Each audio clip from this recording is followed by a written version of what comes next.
Olá, já estamos de volta. Foi bem rápido. Vamos dar continuação às perguntas, professor? Sim.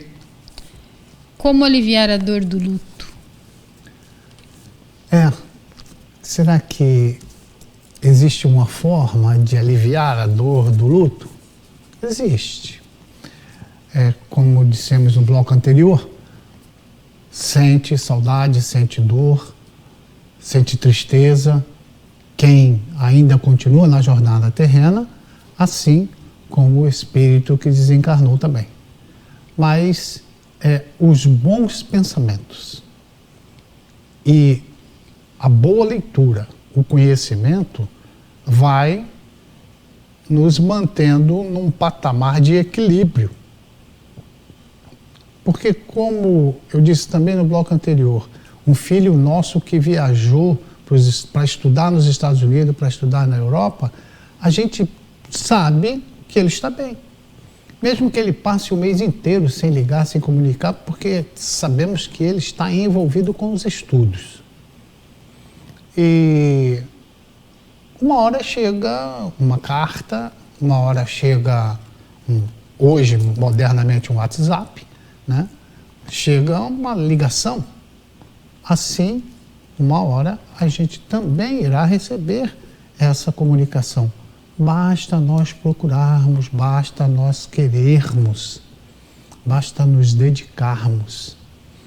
Não é, eu até escrevi no livro, né, como sendo aquela filosofia de boteco do que o Zeca Pagodinho cantava, deixa a vida me levar, a vida leva eu, que a gente vai estar se preparando, não.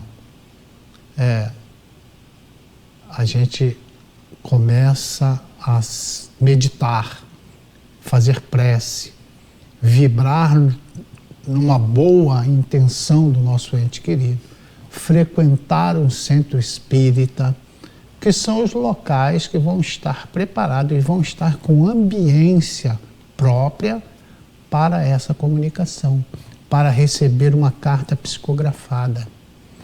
Ainda tem muita gente que não acredita na comunicabilidade dos desencarnados com os reencarnados, dos invisíveis com os visíveis. Mas aquele que teve o ente querido perdido, que recebeu a experiência num centro espírita de uma carta psicografada, assim, se usar um termo chulo, se acaba de tanto chorar por perceber a verdade. Porque o espírito comunicante, ele entra em detalhes, ele entra em lembranças que nem familiares próximos, como tios e primos e avós, não sabem. Por exemplo, se o desencarnado está escrevendo para a mãe e fala: mãe, eu não ouvi a senhora naquele dia, quando eu estava saindo, dizer tal coisa, tal coisa. A mãe se lembra, vírgula, ponto, última vogal da palavra que o filho falou. E aí a mãe constata a verdade de que é seu filho que está escrevendo. Pai, quantas vezes tem uma carta psicografada que ficou famosa, e é lá do início da década de 1960, que a menina que foi assassinada, ela escrevia para o pai: papai, quantas vezes eu vi o senhor debruçado em cima daquele machado que dilacerou o meu corpo. Eu não sou aquilo, eu estou viva, eu lhe vejo. E o pai se acabando de chorar, porque era aquele jeito que só ele via, só ele sentia. Nem a esposa dele não percebia aquilo que ele estava passando. Então, as pessoas passam a perceber. Quando a comunicação é direta, ou quando alguém bem próximo ouve essas confissões, relatos, você aí passa a tomar conhecimento realmente da verdade. Que a vida não cessa. Que nós estamos em sintonia com os nossos irmãos na espiritualidade e que eles estão em sintonia conosco.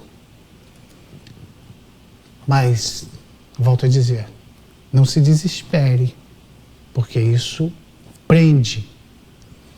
Quem é que, numa ação consciência, por exemplo, o filho quer sair, um rapaz, um filho, um homem já feito, quer sair, e a mãe começa a entrar em desespero e tal, fala, não quero nem saber, vou deixar você aí, só se for um drogado. Não, vou deixar você aí chorando. Não, não faz. Fala, vem acolher a mãe, porque a mãe o acolheu a vida inteira. Então vem abraçar a mãe, porque você está assim e tal, não sei o quê. Então vamos colocar isso para quem desencarnou. Se a mãe está desesperada, chorando, eu quero ir com você, não vá, o filho vai ficar preso naquela atmosfera. E isso não é amor. Isso é escravizar o outro. Como nós escravizamos um ou outro aqui, estando encarnado para reencarnado, também a gente consegue escravizar do encarnado para o desencarnado. Como acontece vice-versa, que é o caso do obsessor. Então percebe como que é fácil entender, é que nós todos estamos aqui. Todos nós estamos nessa psicosfera terrestre, envolvidos pelo amor de Deus, sob a governadoria do nosso Mestre Jesus. Orar, compreender e aceitar. Isso aí são caminhos para libertar, né, professor, os nossos entes queridos. Porque amar é libertador. E quando você ama de verdade, você quer libertar aquela pessoa que se encontra presa pelo sentimento, que precisa ser tratado. Agora vamos para outra pergunta. Quer fazer mais alguma?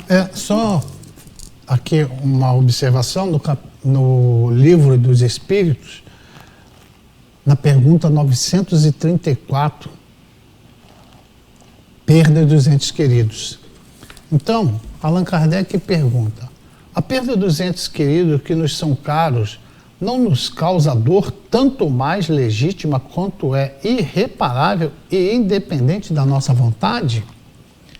E o benfeitor da espiritualidade responde para ele, essa causa de sofrimento atinge tanto o rico quanto o pobre. Representa uma prova ou expiação. E a lei é comum para todos, mas já é um consolo poder descomunicar-vos com os vossos amigos pelos meios que vos estão ao alcance, enquanto não disponde de outros mais diretos e mais acessíveis aos vossos sentidos. Quer falar com o seu ente querido? Eu dei os exemplos aqui para falar diretamente, numa psicofonia ou numa psicografia. Mas, se você não quer ir até o centro espírita, se você não quer participar disso diretamente, converse com ele, através da prece. Quantos testemunhos, né, chegam para a gente nos centros espíritas, dizendo, de espíritos que vão se comunicar e dizendo assim, eu senti as vibrações das tuas orações. Muitos. Então isso é fantástico. Isso é assim, falar, Pai, eu percebi todas as vezes que você orava por mim. Eu senti o refrigério das tuas orações. Isso é muito bom. É confortante. Porque existe, eu não sei se ainda existe religiões que insistem em dizer do castigo eterno. Porque isso já deveria ter sido uma coisa ultrapassada, já um pensamento retrógrado, porque imagina como ficaria uma mãe sabendo que o seu filho estaria num castigo eterno. Nenhuma mãe mais se sossegaria, ficaria tranquila. Todos nós somos filhos de Deus, todos nós temos oportunidades iguais e sempre. Sim. Professor, tem uma pergunta. Existe tempo certo para o luto? Meses, anos? Como é que funciona? Não, isso são de pessoa para pessoa. E sentimentos, eu costumava usar isso até no direito, quando eu advogava, né? Sentimento, não existe régua e compasso para medir os sentimentos. Então tem pessoas que estão mais resignadas, compreendem melhor o processo natural da desencarnação, têm a certeza que irá se reencontrar, um dia irá se reencontrar com o ente querido, nós somos da família universal, iremos nos reencontrar tanto na espiritualidade como podemos nos reencontrar no seio da mesma família, mais uma vez, mais outra vez. Então, tem aqueles que ficam por anos, às vezes, como eu disse, para não prender, por séculos.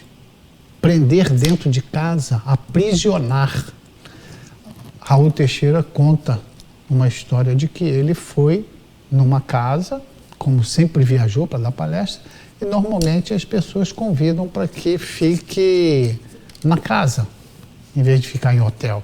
E ele ficou hospedado numa casa, e quando ele foi dormir, já era lá para as 23h30, meia-noite e pouco, e aí ele fez as orações e tal, e de repente, quando ele olhou, está lá uma senhorinha reclamando por uma santinha, Nossa Senhora, que ficava em cima do armário, que a filha dela tinha pego e tinha dado para uma outra tia, e a santinha era dela.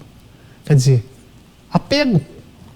E depois, quando foi de manhã, é uma história longa, e o nosso tempo aqui é curto, mas para você entender que às vezes fica aprisionado. Nós precisamos nos libertar. O amor liberta. Os ciúmes, a possessão e tal, esse aprisiona. Então a gente que ama liberta, se sente livre e liberta, para que as pessoas possam fluir. A pergunta dela é porque é o seguinte, ela contou, ela pediu para não mencionar o nome dela, que o irmão dela faleceu e a cunhada, menos de 4 meses, já estava saindo com outras pessoas, então ela estava indignada, que se existia na Bíblia, em algum lugar, alguma coisa que definisse tempo do respeito. E a gente está acolhendo essa nossa irmã, né, na psicanálise, mas às vezes a dúvida dela pode ser esclarecimento de outras pessoas, né, professor? Sim. Olha só, o sentimento não passa de uma pessoa para outra. Exato. Certo? Então, às vezes, as pessoas vivem de aparências. Às vezes, a gente não sabe o que acontece dentro das 4 paredes das casas de todo mundo. E a gente vê o que é apresentado. Então, às vezes, o casal já está separado há muito tempo. E a pessoa acha que eles vivem muito bem. Quando rompe esse laço como definitivo nesta reencarnação, com o advento da morte, a pessoa se sente livre e vai viver. E saiu do aprisionamento. Às vezes a pessoa nem se cuidava porque era oprimida. Vamos colocar o caso da mulher, por exemplo, que tem mais vaidades. Então, às vezes, a mulher não colocava um batom, não colocava uma pintura no rosto e tal, porque era oprimida. Depois, com a morte do marido, do opressor, ela passou a se cuidar, a se pintar, a fazer ginástica e tal, falar, olha lá, é isso, é aquilo outro, porque nós somos excelentes para apontar o dedo e acusar os outros sem perceber. Isso eu sempre falei ao longo de mais de 2 décadas dando aula. Vou colocar a mão de lado assim para ficar mais claro a visão. Que um dedo está apontando, mas tem 4 dedos de volta apontando para a gente. Então nós somos muito bons para apontar o dedo para falar dos outros sem perceber o quanto de erro nós temos. Foi o que Jesus disse em relação ao que olha o cisco do olho do outro e não vê a trave que está no seu olho, nos nossos olhos. Então, deixa viver a vida. Se ela tratou ele bem em vida, foi uma boa esposa, é que ela coloca que ela era uma boa esposa, sim, que ela era uma pessoa boa e que cuidou dele no leito, né, da morte, mas aí se transformou e eu acho que ela estava com aquela dor, né, então a gente está acolhendo ela e assim, como é que era a pessoa antes? Se dedicava ao outro, sim, né? Sim. E o julgamento, como o senhor colocou, o julgamento é uma coisa ruim, né? Nós temos que ter o equilíbrio. Claro. Infelizmente, nosso tempo já acabou, né? E a gente fica por aqui desejando que todos vocês Tenha uma excelente manhã, uma excelente tarde, uma excelente noite. Não esqueça de orar. Tenha o Jesus no coração. Votos de muita paz. Muita paz.